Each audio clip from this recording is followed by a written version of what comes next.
Na kopci, kde vietor neprestáva kvíliť a kamenné múry sa stali svedkami ticha, stojí hrad, o ktorom sa dodnes šepká. Hrad Čachtice.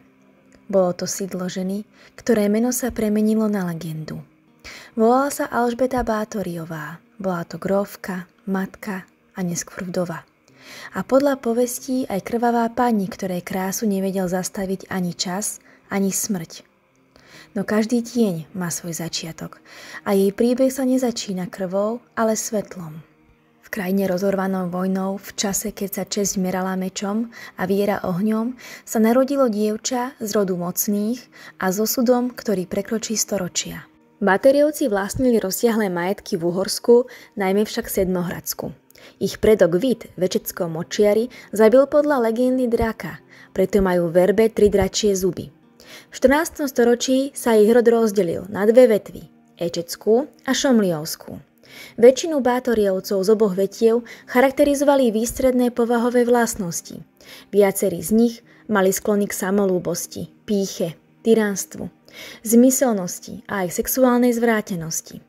Šomliovská línia vymrela po roku 1635 a Ečecká po meči v roku 1605, kedy zomrel Štefan Bátory a Alžbetin brat.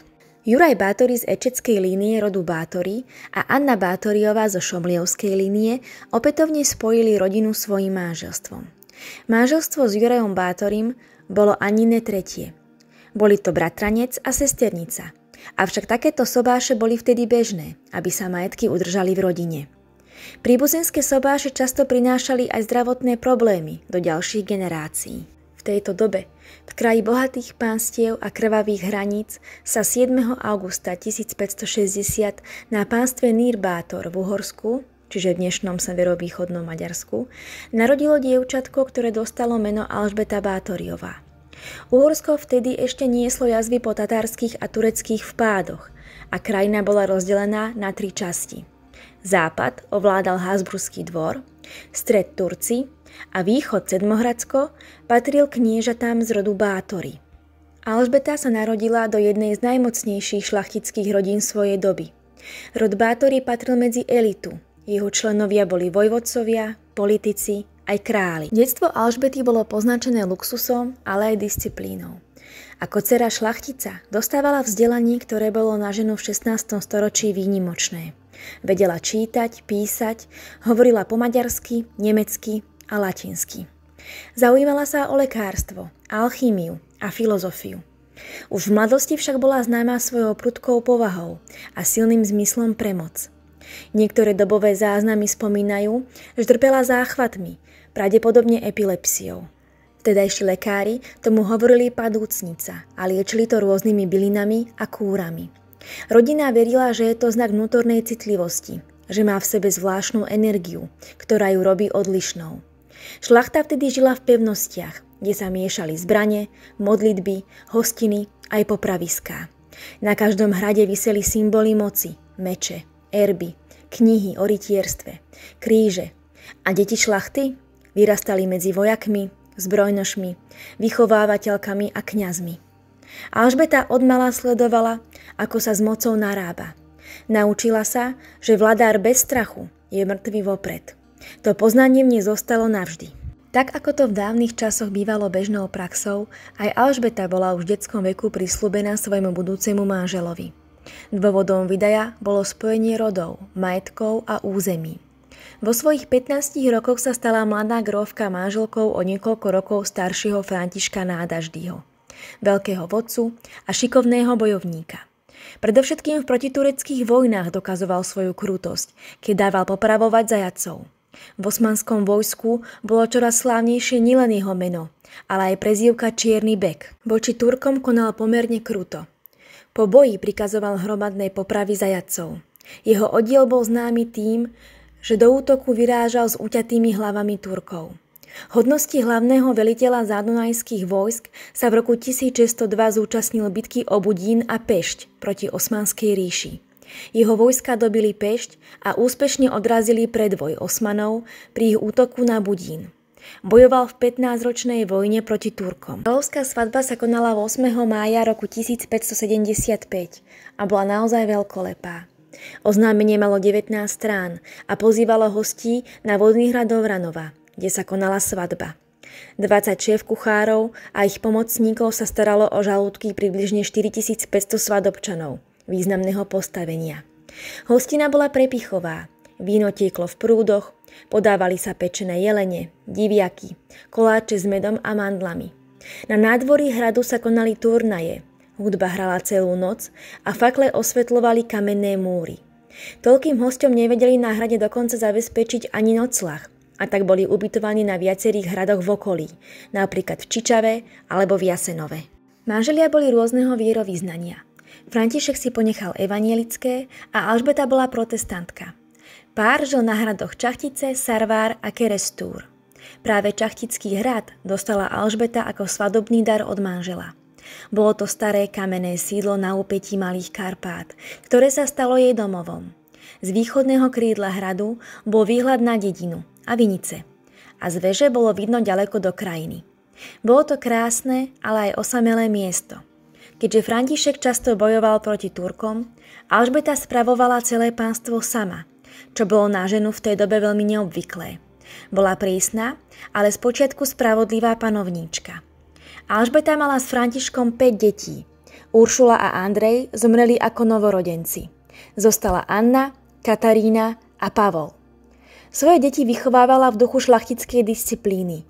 Učila ich latinčinu, náboženstvo a úctu k rodu. Písala im listy plné starostlivosti, čo dokazuje, že napriek svojej prísnosti mala cit pre rodinu a česť. Alžbeta sa z hradie pozerala dolu na krajinu, ktorú mala správovať. Bolo to 10 dedín, poľnohospodárov, lesy a polia. Odtedy ju začali nazývať pani Čachtická. V 16. storočí nebolo zvykom, aby obyčajná žena viedla pánstvo. Alžbeta však nebola obyčajná. Vedela čítať účtovné knihy, vyberala dane, dávala príkazy pisárom, súdila spory medzi poddanými. Podľa zápisov z Čachtického archívu mala presnú evidenciu majetku, dokonca poznámky o tom, koľko obilia sa má vydať pre chudobných. Keď manžel odišiel bojovať proti Turkom, ona riadila všetko. Mala správcu, vojenskú posádku a desiatky služobníkov, ktorí sa jej báli viac ako meča. Ak niekto kradol alebo sa spreneveril, potrestala ho podľa zákona. Trestom bol buď hlad, bitie alebo izolácia. Niektoré ju volali železná pani, lebo jej rozkazy sa splnili bez odkladu. Vedela, že v krajine, kde muži zomierajú vo vojnách, musí mať tvrdé srdce, aby prežila. Aj keď bol sobáš Alžbety a Františka dohodnutý, neboli si navzájom cudzí a podľa nájdených dokladov ich vzťah náplňala láska. Za 30 rokov spoločného manželstva si však nestihli jeden druhého toľko užívať. František bol stále vo vojnách a Alžbeta sa starala o 3 deti. František písal Alžbete listy, v ktorých ji opisoval obesených nepriateľov, mučenie, vypálené dediny. Niektorí historici sa domnievali, že tieto príbehy poznačili Alžbetinu myseľ, že ju naučili pozerať sa na bolesť ako na bežnú súčasť života. Keď manžel nebol doma, obklopovala ju samota. Na hrade bývala so služobníctvom, vychovávateľkami a vybranými dámami, ktoré jej robili spoločnosť.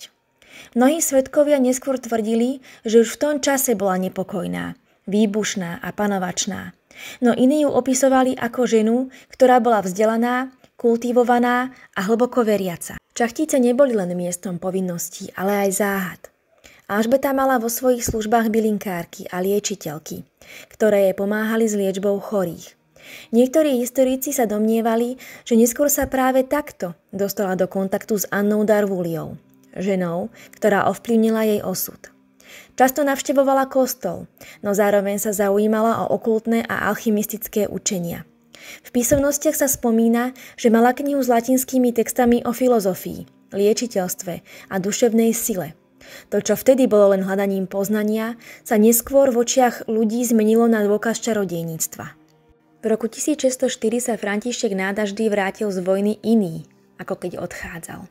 Jeho telo bolo poznačené ranami, ruky sa mu triasli a pohľad mal prázdny. Osmanské ťaženia vyčerpali krajinu, ale aj jeho samotného. Hovorí sa, že v posledných mesiacoch života ho sužovala zvláštna choroba nôh, možno otrava krvi, Možno niečo, čo lekári vtedy nepoznali. Alžbeta stála pri ňom až do konca. Keď zomrel, hrad zaplavilo ticho. Také, aké kedysi poznala len v detstve.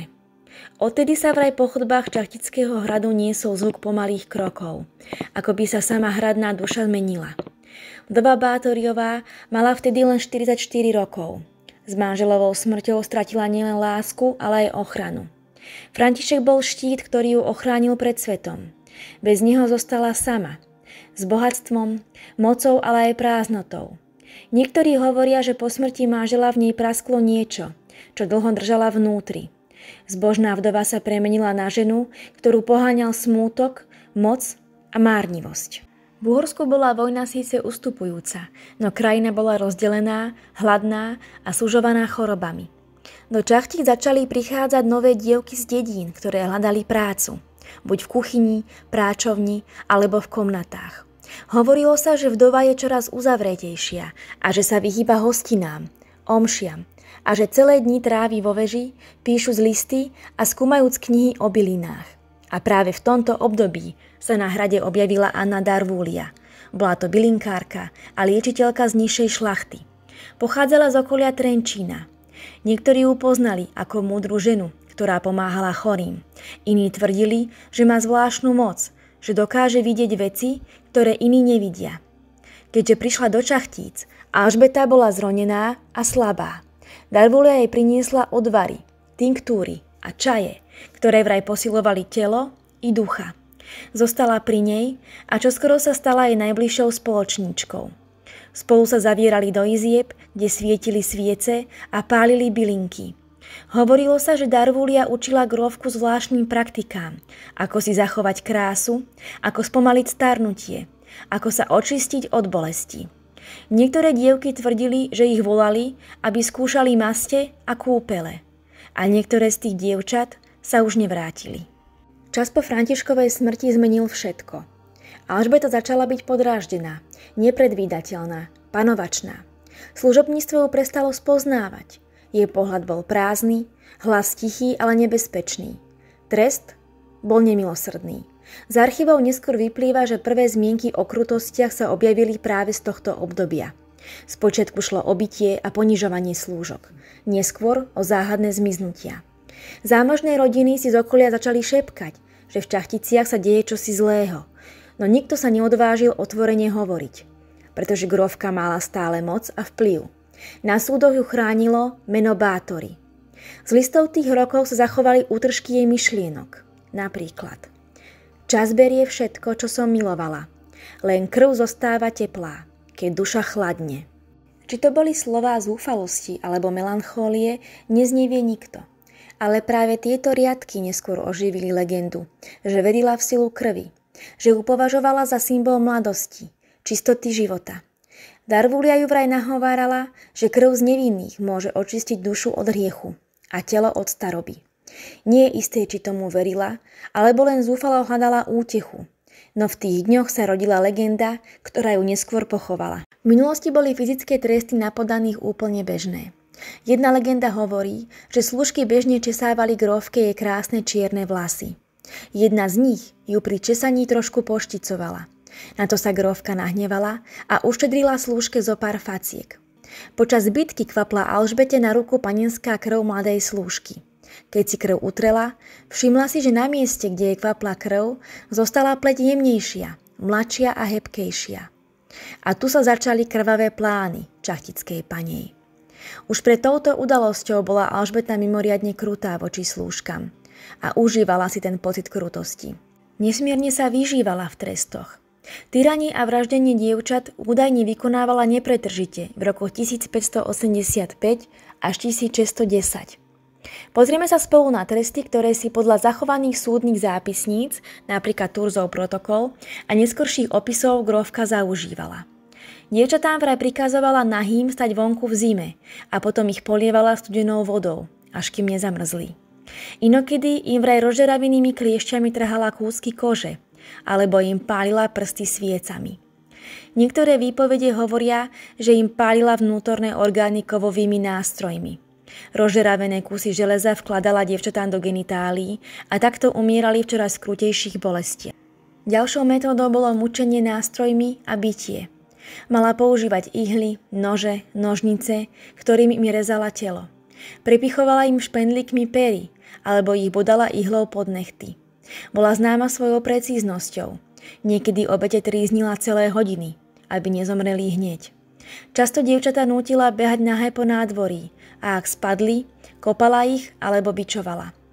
Podľa legend a možno aj šťastí pravdy si brala krv obetí. Niekedy ju zachytávala do misiek a mazala si ňou tvár a ruky, veriac, že tak omladne. Niektoré svedectvá tvrdia, že sa v krvi aj kúpala, hoci historici sa zhodujú, že tento obraz vznikol neskôr, ako symbol hriechu a márnivosti. Služobnice tvrdili, že dievčatá nechávala hladovať celé dni. Nútila ich jesť vlastné vlasy alebo kúsky kože. A ak ju hnevom pobúrili, nenechala ich obliecť ani prikryť v noci. Niektoré svedectvá hovoria o tom, že sa zaujímalo o alchýmiu. Skúšala miešať krv s bylinkami či chemikáliami a testovala, ako pôsobia na telo. Tieto výpovede sú však veľmi nejasné a často prehnané. Za každou legendou o zle stojí viac než jeden človek. A za Alžbetou Bátériovou stáli tí, ktorí jej verne slúžili až do konca. Asi najvernejší sluha a zároveň najznámejšie meno, ktoré sa objavovalo po boku grófky, bol Jan Ujvári, nazývaný Ficko. Jeho meno sa totižto objavuje vo všetkých svedectvách. Ficko bol hrbatý a mentálne zaostalý, mladý sluha, ktorý pochádzal z chudobnej rodiny. Na hrade robil dvorného šaša a popri tom vykonával aj iné činnosti. Podľa výpovedí mal byť jej pravou rukou, niekedy vykonávateľom trestov, inokedy tým, ktorý sa staral o ukrývanie tiel. Hovorilo sa, že Ficko mal k Alžbete zvláštny vzťah, kombináciu strachu, oddanosti a fascinácie. Bol pri všetkom, no nikdy sa jej nepostavil. Keď sa niektorá slúžka previnila, Ficko ju udržal, zatiaľ čo grófka kričala príkazy. Potom telo vyniesol von do lesa alebo do pivnice, kde ho spolu s ďalšími služobníkmi pochovali. Niektorí tvrdia, že sa snažil pár dievčat zachrániť, ale márne. Iní hovoria, že sám stratil rozum a na konci bol rovnako krutý ako ona. Po zatknutí sa priznal ku všetkému. Možno zo strachu, možno v nádeji, že mu to zachráni život. Nepomohlo mu to.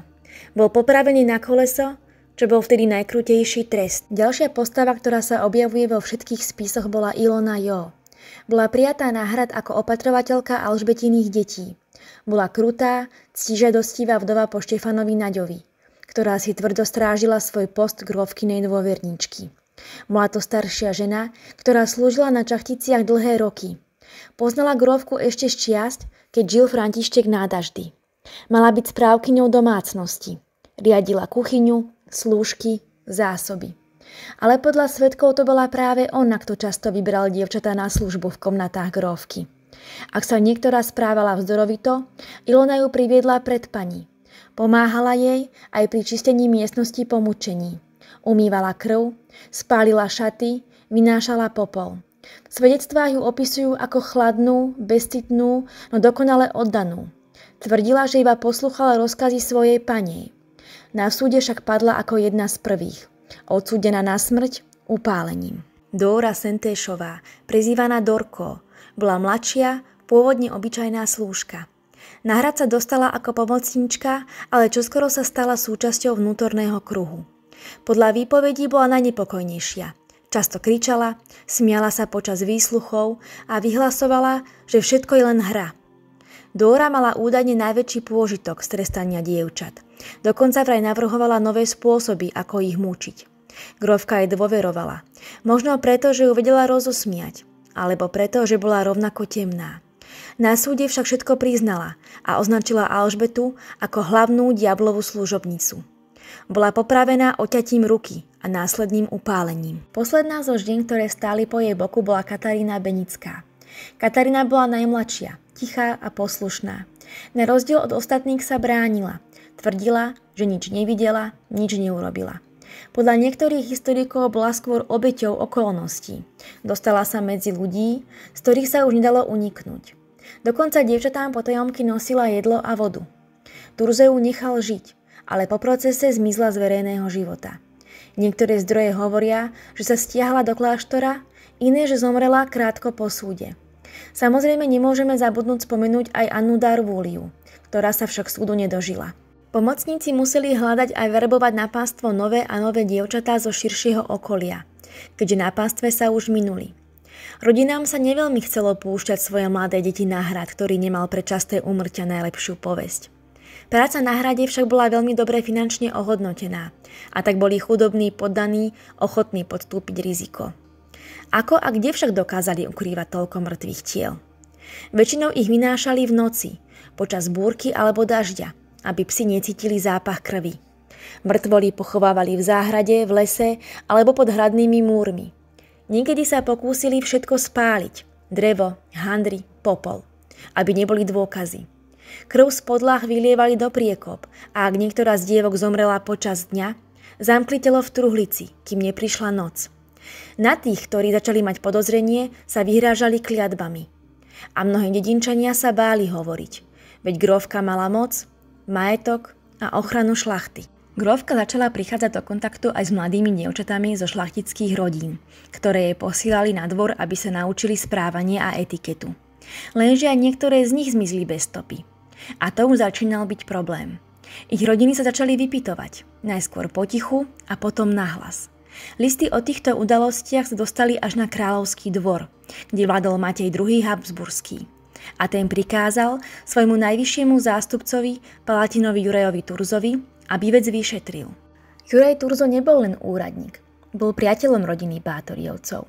Do nepríjemnej situácie staval Juraja aj list, ktorý dostal pár rokov predtým od umierajúceho Františka Nádaždyho, ktorom ho prosil o ochranu svojej rodiny. Grófku poznal osobne, roky spolu rokovali o majetkoch. Preto bol spočiatku opatrný, nechcel veriť fámam, ktoré sa o nej šírili. No keď sa mu dostali do rúk výpovede sluhov a roľníkov, začal konať. Zhromaždil svedectvá o zmiznutých dievčatách, o tichých pohreboch, o krvi v priekopách. Dokonca aj farár z blízkej dediny vypovedal, že musel potajomky pochovávať neznáme telá bez cirkevného obradu. V roku 1609 ju tento farár verejne obvinil zo zabíjania dievčat. Turzo pochopil, že ak chce pravdu, musí ju nájsť na vlastné oči. Bolo čoraz jasnejšie, že v Čachticiach sa deje niečo desivé. No už len za podozrenie, že Alžbeta utýrala niekoľko dievčat zo šlachtických rodov, jej bolo súdené sťať hlavu. Predpokladalo sa, že nový Palatín Turzo predvolá Alžbetu pred Prečporský súd. K tomu však nikdy neprišlo. Nevedno, či sa Juraj rozhodol kvôli udržaniu vzťahov vzhľadom na Františkov list, alebo ochranu takého významného rodu, ako sú Bátoriovci. No zosnoval plán, v ktorom sa dohodol s Alžbetinými zaťmi, s Mikulášom Zríným a Jurajom Drugetom, že grófka sa súdu vyhne. Podľa dohody má byť uvrhnutá do domáceho väzenia. Ďalším dôležitým bodom bola záchrana rodového majetku. Netrvalo dlho a Alžbeta ešte pred oficiálnym a verejne vysloveným rozsudkom spísala testament, v ktorom rozdelila všetok svoj majetok na 3 rovnaké diely medzi svoje deti, čím uchránila svoje bohatstvo pred konfiškáciou. Bol to 29. decembra 1610. Zima bola krutá, krajinu pokrýval sneh. Juraj Turzo so skupinou ozbrojených vojakov, svedkov a úradníkov vyšiel na koňoch smerom k Čachtickému hradu. Prišli po tme, keď vietor hučal v korunách stromov. Keď vstúpili do hradu, cítili zvláštny zápach, ako železo a popol. V sieni, kde kedysi stávala hudba, našli mŕtve telo mladého dievčaťa. Vedľa nej 2 ďalšie, jedno ťažko zranené, druhé sotva dýchajúce. Podľa zápisov v kráľovskom spise Turzo našiel aj stopy krvi, nástroje a truhlice so zamknutými telami. Všetko svedčilo o tom, že legendy boli pravdivé. Alžbeta bola vtedy vo svojej komnate. Keď ju Turzo konfrontoval, vraj mu pokojne povedala: Ak ste ma prišli súdiť, potom súďte všetkých, ktorí slúžili mne, lebo ja som len pani vo svojom dome. Zatkli ju na mieste. Ficko a ostatní služobníci boli zadržaní, spútaní a odvedení na výsluch. Nasledujúce dni boli plné vypočúvaní. Súd sa konal v Bratislave začiatkom roku 1611. Pred senátom stáli 4 služobníci: Ficko, Ilona, Dóra a Katarína. Grófka sama na súde nebola prítomná. Turzo a král sa dohodli, že ako šlachtičnú ju nepostavia pred verejnosť. Proces trval niekoľko dní. Prečítali stovky výpovedí. Niektoré tvrdili, že obetí bolo 50, iné, že 200, či dokonca viac ako 600. Nikdy nebolo presne potvrdené, koľko ich bolo. Veľa bolo len fámy, ale skutky, ktoré sa dokázali, stačili na rozsudok. Pomocníci boli uznaní vinnými. Ficko bol lámaný na koleso, Ilona a Dóra upálené zaživa. Katarína Bednická dostala milosť pre jej mladosť a menšiu účasť. Grófka Bátoriová však čakala na iný osud. Palatín Turzo sa rozhodol pre kompromis medzi spravodlivosťou a úctou k jej menu. V lete roku 1611 bola Alžbeta Bátoriová uväznená na Čachtickom hrade. Nie do žalára, ale do vlastnej komnaty. Okno bolo zaterasené, dvere zamurované. Zostala len malá škára, cez ktorú jej podávali jedlo a vodu. Nikdy nevyšla von. 3 roky žila v tme. Podľa stráži sa modlila, písala listy, niekedy sa smiala sama pre seba. 21. augusta 1614 ju našli mŕtvu. Ležala pokojne s rukami na hrudi. Zomrela ako žena, o ktorej svet dodnes nevie, či bola netvorom alebo obeťou vlastného šialenstva. Jej telo pochovali v Čachtickom kostole, ale dedinčania sa báli, že jej duch bude blúdiť, tak ho tajne preniesli do rodinného hrobu Bátoriovcov, Essede. Dodnes nik nevie, kde presne leží. A tak sa legenda neskončila. Dodnes sa pod hradom rozpráva, že v tichých nociach je počuť kroky a ženský hlas, ktorý šepká s kameňou. Nevinná som. Príbeh krvavej grófky je známy takmer po celom svete. Bol námetom viacerých kníh, filmov, dokonca inšpiráciou pre viaceré kruté postavy. Jedným z najvýznamnejších filmov je film Bátori, ktorý režiroval Juraj Jakubisko. Grófka Bátoriová sa spomína aj v Guinnessovej knihe rekordov ako vrahyňa s najvyšším počtom pripisovaných obetí – 650. Toto číslo však nie je nijak dokázateľné, ale podľa Jakuba Silváša si tento počet písala grófka do zápisníka. Grófka Bátoriová zomrela zamurovaná vo vlastnej komnate. Niektorí tvrdia, že bola vinná, iní, že sa stala obeťou politického sprisahania, pretože jej majetok bol príliš veľký a moc príliš silná. Ale nech je pravda akákoľvek, jej meno prežilo dodnes. Čachtický hrad sa stal symbolom temnoty, záhady a ľudskej posadnutosti, krásou, mocou a večnosťou. Ak sa vám páčil tento príbeh o krvavej grófke, nezabudnite dať like, odber a napísať mi do komentára, či veríte, či bola vinná alebo nevinná.